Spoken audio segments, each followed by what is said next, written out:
நண்பர்களே வணக்கம். இன்றைக்கு ஒரு அரசியல் ஆடம்பரம் என்னன்னா, ஒரு முதல்வர் நாளைக்கு மதியம் ஒரு பகுதி வழியாக போகிறாருன்னா, இன்றைக்கு இரவே பனியிலையும் வெயில்லையும் காவல்துறையினரை நிற்க வைக்கிற கொடுமை ஒரு மாடல் ட்ரெண்டாக இருக்குங்க. ஒரு முதலமைச்சர் வாராரு, அவருக்கு பின்னால் எஸ்கார்டு இருக்குது, வாகனங்கள் இருக்குது, குண்டு துளைக்காத கார் இருக்குது. அதை தாண்டி யார் பாயப்போகிறா?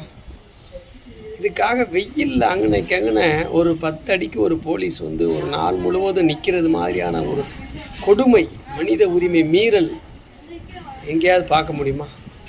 குறிப்பாக தமிழகத்தில் தாங்க இதை அதிகம் பார்க்க முடியும். வட மாநிலங்கள்லாம் அப்படி இல்லை.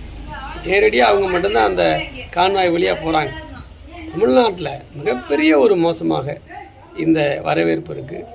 துணை முதல்வருக்கும் அந்த மாதிரி இருக்குது. இது நான் எந்த கட்சியும் குறிப்பிட்டு சொல்லலை, பொதுவாக காவல்துறையினருக்காக நான் சொல்கிறேன்.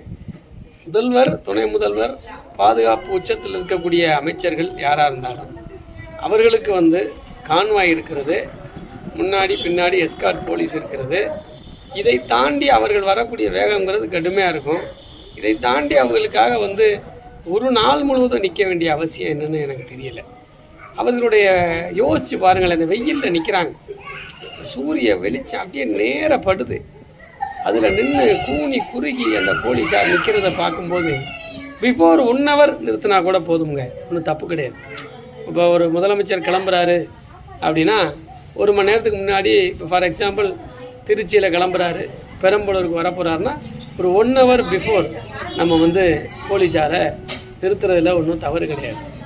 ஆனால் ஒரு நாள் முழுவதும் நிறுத்துறதுங்கிறது மாதிரி ஒரு மனித உரிமை மீறலை இது போன்ற அரசியல் ட்ரெண்டில் செய்யாமல், இனி வருங்காலத்தில் காமராஜரை போல, ராஜாஜி போல எளிமையான முதல்வராக இருக்கிறதுக்கான சூழ்நிலைகள், காவல்துறையினரை காக்க வைக்கிற சூழ்நிலைகளை தடுக்கணும்னு சொல்லி அன்போடு கேட்டுக்கிறேன். நன்றி, வணக்கம்.